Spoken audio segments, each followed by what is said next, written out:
This week was something completely unexpected.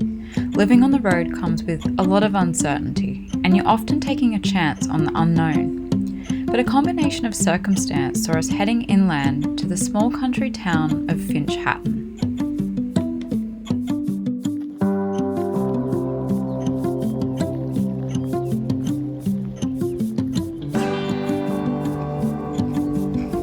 Finch Hatton is a quiet little town with a population of just about 100. We set up camp at the local showgrounds, which for $20 a night fronts onto a gorgeous stretch of the clear waters of Cattle Creek. It's a really pretty spot. It's beautiful. It unfortunately doesn't look very deep, so I'll be lucky to submerge myself, but it looks refreshing anyways. Although the creek adjoining the showground is really only ankle deep and freezing cold, I was very keen to have a small dip. I've been adjusting to the mid-30s heat and searing sun that just seems to intensify tenfold as soon as you leave the coastline. So washing the day away in some refreshing water sounded more than okay with me.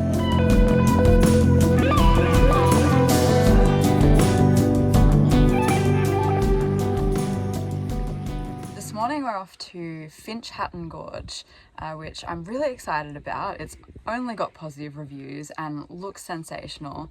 And last night we stayed in the showground here in town, which was a little bit unexpected, to be honest. We didn't really have this planned, but it's beautiful out here. Like driving through, it was this rolling countryside and fields surrounded by mountains on either side, so it's located in this gorgeous valley. I had a wonderful swim in the creek that's just down near the campsite last night, so really happy that we ended up here. Do not regret it at all. Lovely little town. It's a really lovely little town. Anyway, just join us on our little daily adventure today. Hopefully we can get to the hike, because apparently there's not only a creek crossing to get to the gorge itself, but a small creek that you need to drive through, and quite obviously we don't have a four-wheel drive capable vehicle, so yeah, hopefully we even make it. Really strong. She's strong.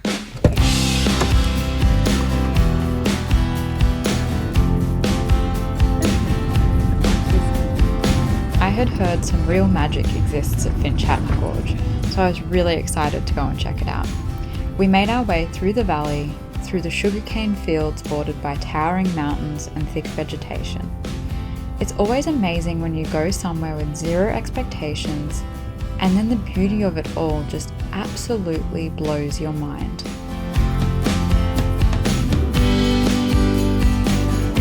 Thankfully, the creek crossing to the track head was very mild spice, thanks to a lack of rain, but it was a fun novelty nonetheless. This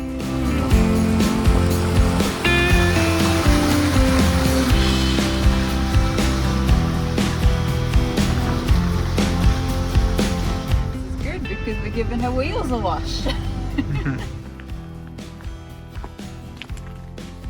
So today we're hoping to walk from here out to here, where everybody else has put their finger and rubbed out the map.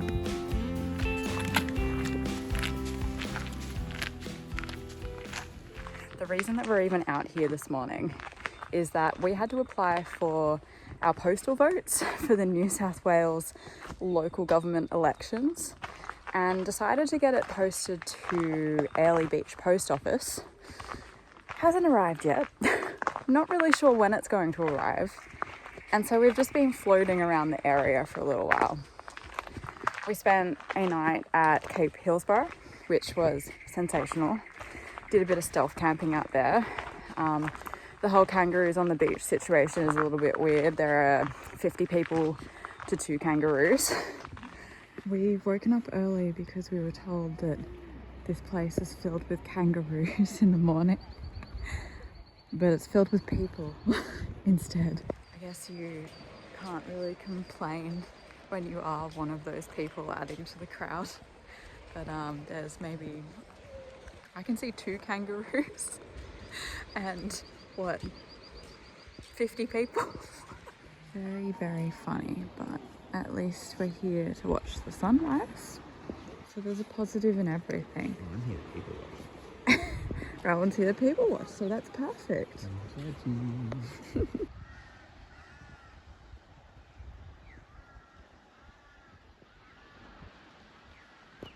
Then we went to Seaforth for a day, which was a really lovely, quiet seaside town that we relaxed in. We just relaxed for an entire day.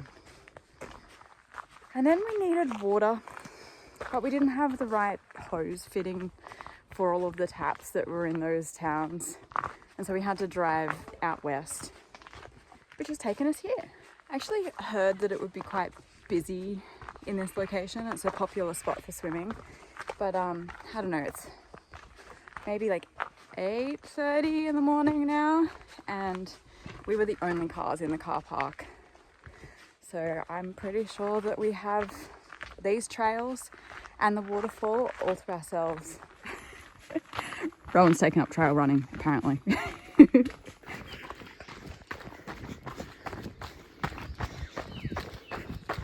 For the past few days, I have to admit, I've been feeling a bit low, and I don't know whether it's just the stagnation and waiting around for this damn postal vote, feeling like I can't move freely. But I feel so good this morning. This is a gorgeous rainforest track, and if you're ever in this area, you absolutely have to come out here. Like, it's so worth it. And I haven't even made it to the waterfall yet. It's just so pretty. I've completely lost Rowan now. He's obviously miles ahead. The trails around the gorge will take you to either Araluen Falls or the Wheel of Fire. We decided to press on to the Wheel of Fire first, which is the more adventurous journey through the rainforest, including some boulder hopping at Callistaman Crossing. You can hear the running water now. Here's the crossing, creek crossing. Doesn't look too bad. It's not super wet today. Hasn't rained in a little while, so we'll give it a go. We're in heaven. It's actually amazing here. So just gotta get down there, there.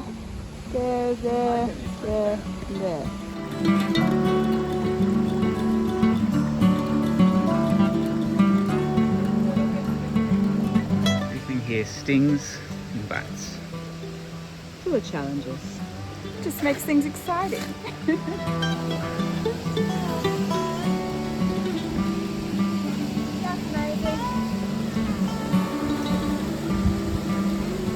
The slightly tougher early morning walk into the Wheel of Fire was so worth it, as this meant we had our own private oasis.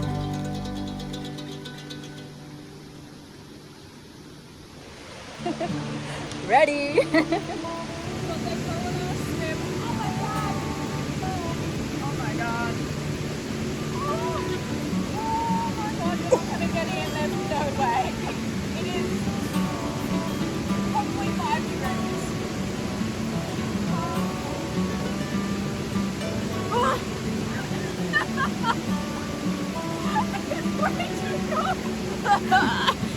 It's freezing! I feel so alive!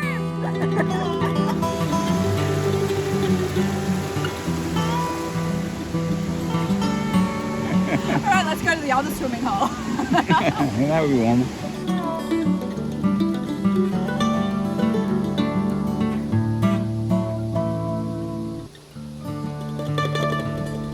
Araluen Falls is the calmer and more accessible of the two swimming holes at Finch Hatton Gorge.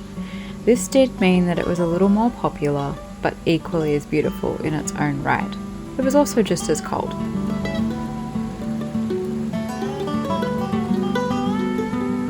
I feel incredibly fortunate that by living in our van, I'm able to explore Australia's lesser known natural gems that are often a little further off the beaten track. I'm starting to struggle with distinguishing my favourite day of living on the road. A wonderful problem to have. Each new place deepens my appreciation for the vastness and natural diversity of this country, and I'm reminded how lucky I am to be living this adventurous and spontaneous life.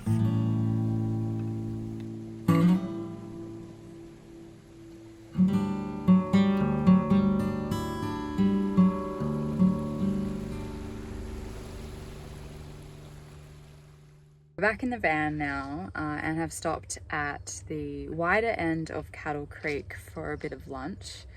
It's a cute little rest area with some picnic tables and access down to the water there. I have to say the river's maybe not as pretty as it is upstream, but it's certainly a lot wider here, which is pretty cool. But that hike that we went on and those waterfalls that we visited were amazing. I have to say that I think this is probably one of the best days of our expedition so far, and it's completely planned. I think that this is probably the most wonderful thing about this way of living, and I'm enjoying it beyond any words. We were really lucky because we left relatively early this morning, that we had the first swimming hole entirely to ourselves, and that's always amazing. It meant the sun hadn't quite risen over the mountain, so it was icy cold in that spot, but beautiful. And then we started to see a few more people obviously arriving to the second watering hole, which is actually the one that's closer to the car park and a lot more popular, I think. But that was really nice to sort of watch everybody coming out and enjoying the sunshine alongside ourselves. I think we'll probably stay around this area tonight. Still unsure when the postal vote package is going to arrive in early, so may as well just give it one more day and then test our luck tomorrow, which will be great to go out that way. I'm really excited to be close to the coastline again. We were just there a couple of days ago. Yesterday? We were there yesterday. I mean, isn't that really cool, the way I can just be on the coast and then come into the countryside and be in the coast, and it's sort of this in and out, and I get the best of both worlds all the time. Anyway, I think this evening we're going to do a bit of a pub stay. The Pinnacle Family Hotel, which is just up the road in that direction, offers patrons camping for $10, I think, and I'm fairly certain that there are showers and maybe even a washing machine there, which would be necessary. It'd be really appreciated. We're starting to also, when we're at the campsites or on a trail, speak with people around a little bit more. Introvert problems, hard to do. And it's been really lovely hearing people's stories, getting recommendations for places to see. If anybody here knows any recommendations for like the Townsville and Cairns area, because that's where we'll be headed soon, that'd be fabulous. I would love to hear them. So yeah, this has been a top day. I did just get bitten by a sandfly quite badly. I think I'm starting to have a little bit of an allergic reaction to that one, but that's all part of the fun. Truthfully, I'm over the bugs. I'm really over the bugs. We still don't have fly screens either. I need to do something about that. Rowan's just gone for a little bit of a wander. I can see him coming back now. I think we might start the shutdown procedures, which I might take you through. Every time we want to go anywhere after settling for even an hour for lunch, there are a lot of things that need to be switched off and packed away. It's not as seamless get here and go as you might think. So I'm gonna do that, and then I'll see you at the hotel. You can probably see we live in a lot of mess. It's a work in progress. Anyway, before we drive anywhere, these are the essentials that we often have to run through. First of all, we did just get rid of some water. Under the sink here, we need to make sure that the pump is turned off. Switch off the 240 volt power. Come over here, make sure that the fridge is locked, or it will open up during the drive and everything will fly out.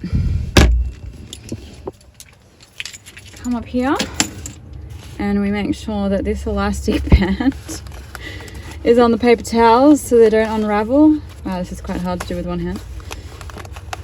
Okay, there we go. Top cupboard must be locked. There's a little lock in the corner here. It's quite fiddly. There we go. Mirror must be safely stowed on the bed. There we go. We're going to put the bin down. We've got a new bin because our first bin broke. And obviously we have not even opened our toilet yet. Are we done the fridge? Yeah, I've done the fridge. We need to turn off the fan.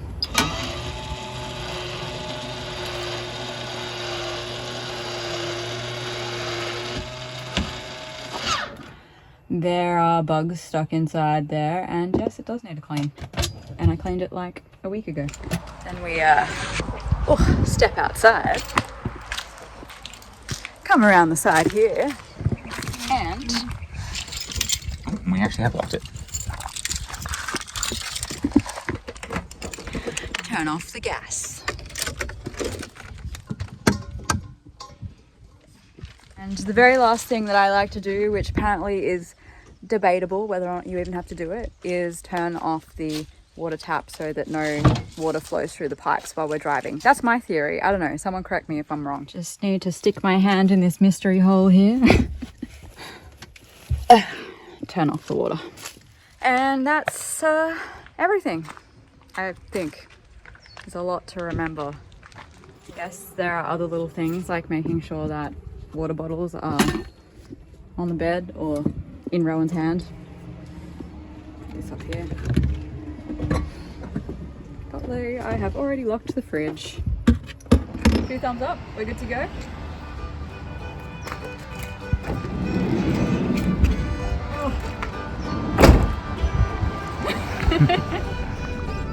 It's our first cane train.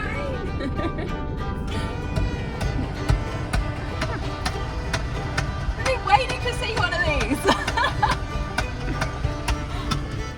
After waiting for the train to pass on by, we set off up the road to the Pinnacle pub. Here we celebrated the successful day with a cool drink and settled into the afternoon with a gentle soundtrack of a whole bunch more cane trains passing through camp. Thank you for being a part of this adventure through Finch Hatton. Don't forget to hit subscribe for more life on the road and adventures into Australia's endless array of hidden gems. We've got him. Hey babe, will you be my witness? I'll witness you. Will you witness me? That's what it was in Mad Max that you're trying to think of. Witness me. Was it? Yeah. How good is closure?